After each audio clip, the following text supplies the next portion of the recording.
Хорошо, мы готовы продолжать продавать. Да, конечно. Да.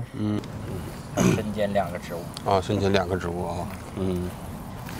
我说他这么年轻就做州长，就很了不起。Мы смотрели ваши, это очень молодой, 82-го Да, года. да. Да, это тоже. Ну что, очень, не очень, не очень. Вот. Уже Молодцы. скоро 40 Вот лет. так должно быть.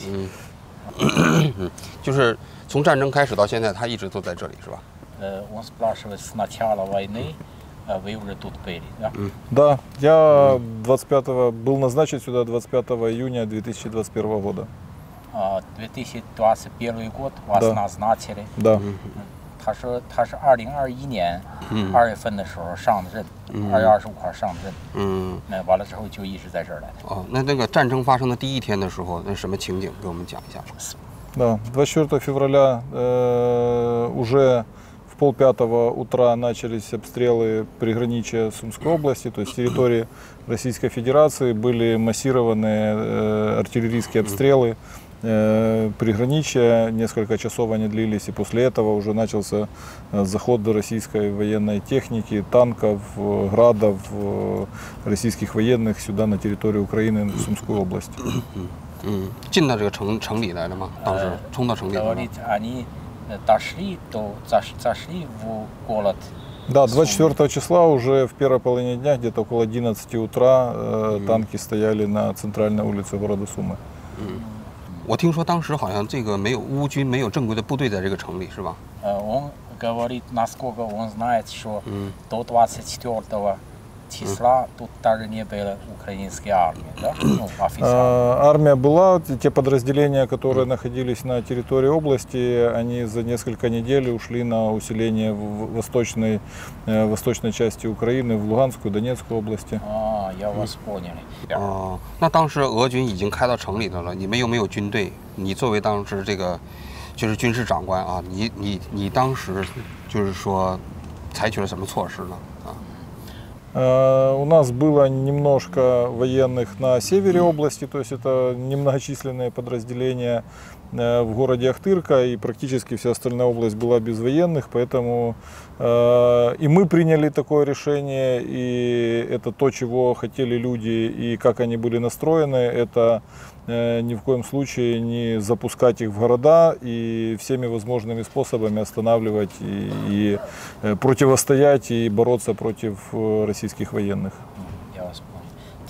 但是对方有坦克，你们只有轻武器，当时怎么做到能够把他们给赶出去啊？ У нас была территориальная оборона, вооруженная автоматами, немножко пулеметов, совершенно мало, там несколько десятков было противотанковых РПГ, противотанковых, а основное оружие это были простые мирные люди с коктейлями Молотова, которые с палками, металлическими трубами, с голыми руками просто выходили и останавливали танки, жгли их, и было много партизан с охотничьим оружием, и делались большие завалы, валили деревья, стаскивали блоки, там весь бизнес, у кого были стройматериалы, загораживали дороги, и когда останавливались, они выходили оттуда, то их просто там били всеми подручными способами. Первые, которые сюда заходили, они не собирались, наверное, здесь воевать, потому что они уже шли с такими парадными наклейками на танках, разрисованные, и по их документам они через 3-5 дней уже планировали быть в Киеве. У них не было достаточно, в некоторых танках не было вообще даже боекомплектов. Поэтому им сказали, что они едут на учения, некоторым сказали, что они просто едут на парад, поэтому они тоже не были готовы воевать против мирных людей. 没有实施暴力。那后来怎么把它？ Я продолжу. Возможно, их разведка знала, что здесь нету серьезных войск, поэтому они и не планировали здесь каких-то таких серьезных боев. И они не ожидали, что люди начнут их так встречать. И когда танки зашли в Сумы, Они потом вышли дальше в сторону уже Киева, и мы смогли закрыть город, и уже в течение 3 дней были бои, когда они уже пытались прорваться. То же самое было в Ахтырке, несколько дней были бои за Ахтырку, и вот они не смогли взять Сумы, не смогли взять Ахтырку, и потом начали рассредотачиваться вокруг городов. 我们听说就是在苏梅州有200多个中国留学生是吧？就当时是。 У нас вообще в области, кроме 200 китайских студентов, было больше 2000 иностранных студентов. Это Индия, Малайзия, Европа, Турция много было, много Китай было. Но основные вот такие группы студентов это были Китай и Индия. Много из арабских стран было. Все студенты находились в общежитиях в случае там, опасности либо воздушных тревог. Они спускались в бомбоубежища, в подвалы. Переводите. Вот даже мы находимся здесь на территории этого университета. Здесь есть в этом университете китайский центр, есть аграрный университет, там отдельно есть китайский центр. То есть мы очень хорошо относимся к китайским студентам. И даже наш аграрный университет с этого года открыл филиал и проводит обучение китайских студентов уже в Китае. Да, и у нас есть подписаны меморандумы о сотрудничестве с 2 китайскими провинциями, Сумская область и Китай, поэтому у нас такие хорошие культурные связи, хорошие и экономические связи с Китайской республикой. 他说他们这个州先后跟几个中国的省份建立了友好省份的这种关系。 Да, и все иностранные студенты, когда началась война, мы полностью взяли на себя их кормление, их обеспечивали водой, обеспечивали продуктами питания, готовой едой. В общежития привозили еду, в подвалы еду и даже привозили из ресторана восточной кухни, там где есть особенно там индусы, малазийцы, у них были такие специфические требования по еде. Китайские студенты есть предпочтение религиозное, есть предпочтение традиционная кухня. И мы старались даже в ресторанах готовить здесь традиционную китайскую кухню для того, чтобы каждый иностранный студент мог почувствовать заботу Украины о них.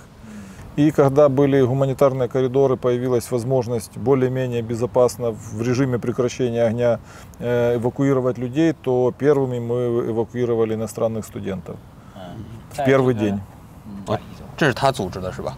это вы организовали. Да, да. 这就是他本人做的。 当时是怎么把 Здесь организовывали мы, а договоренность была на правительственном уровне между Россией и Украиной. Это вот эти вот гуманитарные коридоры. Это 2 министерства обороны согласовывают то, что по этой линии не будут вестись боевые действия и можно будет вывозить. И в отличие от других регионов у нас не было обстрелов этих коридоров. То есть у нас все выехали живыми. Мы вначале автобусами вывозили на безопасную территорию, оттуда поездом выезжали в Польшу, а из Польши уже самолетами каждый добирался куда. Некоторые уже вернулись сюда. 我听说也有当时是用那个运兵车把它运出去的，有吗？运兵车、军车。 военные этих спецмашины. Нет, автобусы были, обычные автобусы. 没有，他用的就是普通的客车。普通的客车。但是就是2国达成关系了，就是说这个出去之后是安全的。这种协议。那我想问一下，就是在你在这个整个期间啊，就中国大使馆有没有跟你联系，就是说他们想把这些留学生撤走？ Да. Посольство созванивалось с нами, созванивалось с руководством университетов, то есть мы это делали вместе. Это Министерство по вопросам временно оккупированных территорий, вице-премьер Ирина Верещук, посольство, руководство университета и руководство области. 我说当时中国大使馆有没有主动联系他们要撤侨？有联系，肯定的是吧？那一般我就说都是撤侨都是大使馆组织吗？为什么你这个地方的留学生是他们组织的，而不是中国大使馆组织的？ Но сюда было опасно доехать, сюда невозможно было доехать безопасно. Здесь было все в окружении, стояли вокруг Сум, стояли российские блокпосты, все дороги контролировались россиянами. Они зашли в маленькие села, там, где не было возможности защититься, а города закрылись, и в города они не заходили. Да. 那当时最开始撤侨的时候，是他们主动跟中国大使馆联系的，还是大使馆主动先跟他们联系的？ Это вы сообщили, да, что тут на территории Сумской области имеют китайские студенты? Нет, это само посольство знало о том, что здесь есть студенты. У студентов есть самоорганизация, есть лидеры, которые контактируют с посольством. И по большому счету, вот первая эвакуация, которая была вообще из Сумской области, это в некоторой степени благодаря и Китайской республике и Индии, потому что они начали давить на Россию, чтобы они остановили огонь, и была возможность вывести студентов. Да, дали коридор. 那后来你们怎么把他们赶出去的？ Они долго здесь находились, в Сумской области. Сколько там примерно они тут Последние вышли где-то 8 апреля, да? 8 апреля, 42 дня они здесь оккупировали 147 населенных пунктов Сумской области. Ну, их выбили уже регулярные войска, частично была освобождена южная часть области, вокруг Ахтырки, Тростянец, вот до Сум и вокруг Сум. И потом, когда их выбивали с Киевской, Черниговской области, оттуда гнали, они выходили в Россию, их догоняли, и тогда освободили центральную, северную часть области. Мы смогли остановить здесь, в Сумской области, продвижение их на Киев и в Украину, но не было достаточно сил, оружия для того, чтобы их полностью отсюда выбить и уничтожить. 那现在就是说，这个苏梅州应该说是不是还在俄军的威胁之下？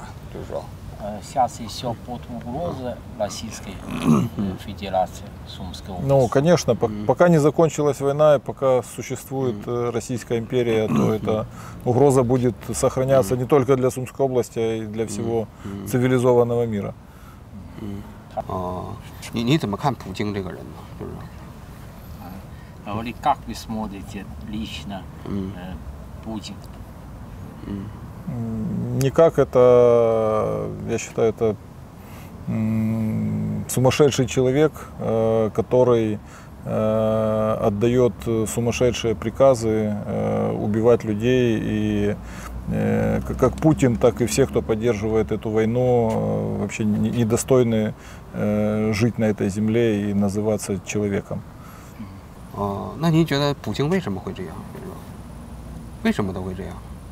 Говорит, как вы считаете, почему решили наступать в Украину? Ну, это очень сложный вопрос, на него, наверное, он один знает ответ, но это сумасшествие, это проблемы внутри самой страны, когда правительство не может людям предложить ничего другого, кроме как найти какого-то врага и захватывать новые территории. Россия — это империя, а империя по своей природе, она все время стремится расширять свою территорию, и это истории, когда Россия хочет подчинить себе Украину, это история уже 5000 лет, 5 веков, да, 500 лет.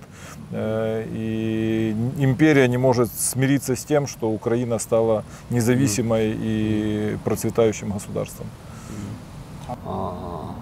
那您觉得就是说，面对这样一个国家啊，因为乌克兰也没办法从俄罗斯的旁边来搬走啊，那么乌克兰最好的一个策略是什么？ 5 из них умерли, Россия их забрала, все зерно, забрали всю еду. 32-33 года. 1932, да, это был голодомор, когда Россия в Украине заморила голодом больше 11 миллионов людей. Они убили больше 11 миллионов людей, больше, чем украинцев погибло во Вторую мировую войну. От голода, да. И они просто забирали, кто не хотел отдавать зерно, еду, тех просто убивали.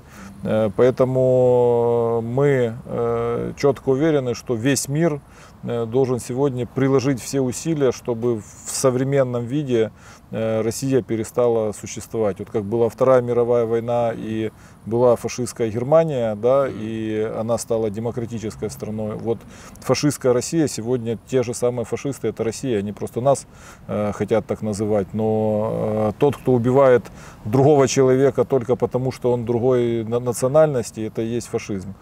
То украинцы очень миролюбивая нация. Вот, ну, у нас в Сумах здесь 2000 студентов было больше, чем из 50 стран мира. И к каждому относились, не было, никого не били, не было конфликтов на этнической почве. То есть у нас вообще не было никаких проблем, мы наоборот проводили, давали возможность там, каждой проявлять себя религиозно, каждому помещение для там, молитв, для проведения каких-то мероприятий. У нас много вот здесь было, бесплатно давали помещения, пожалуйста. Были культурные мероприятия, были культурные центры. Вот здесь в соседнем здании есть китайский центр, можете поехать, аграрный университет, там такие китайские беседки стоят красивые, поэтому мы всегда ко всем относились очень хорошо и понимаем, что нам надо сейчас усиливаться, когда, надеюсь, закончится война нашей победой, все равно мир должен работать над тем, чтобы Россия изменилась и как империя распалась. Они ничего не предлагают миру, ни технологий, не несут никакой пользы, только желание убивать людей. Они убивали людей в Сирии, они убивали людей в Грузии, они убивали людей в Афганистане в советское время, сейчас убивают в Украине. Поэтому это мир, весь мир должен это остановить. А мы должны быть вооружены и не быть слабыми, чтобы не было желания это повторить. Я вас понял. 那您对这个打败俄罗斯有信心吗？这个 Говорит, вы уверены, Украина победят? Однозначно. 他说答案是很肯定，确信。但毕竟就是你乌克兰跟俄罗斯比起来，还是一个比较小的国家，力量也没有它那么强大。Насколько? У нас, 他的内心 у нас меньше танков, меньше снарядов, меньше патронов и меньше людей, но мы боремся за свою независимость, мы боремся за своих людей, мы боремся против несправедливости, и наш дух и наше желание быть независимыми ни от кого, они намного сильнее танков, снарядов и брони. Мы это уже подтвердили здесь и доказали это. 他说好，那我们也相信这一点，你知道吗？ говорит, мы тоже Да. уверены, что Украина Спасибо. победят. 好，谢谢。 Спасибо. Спасибо. Спасибо. Да, спасибо.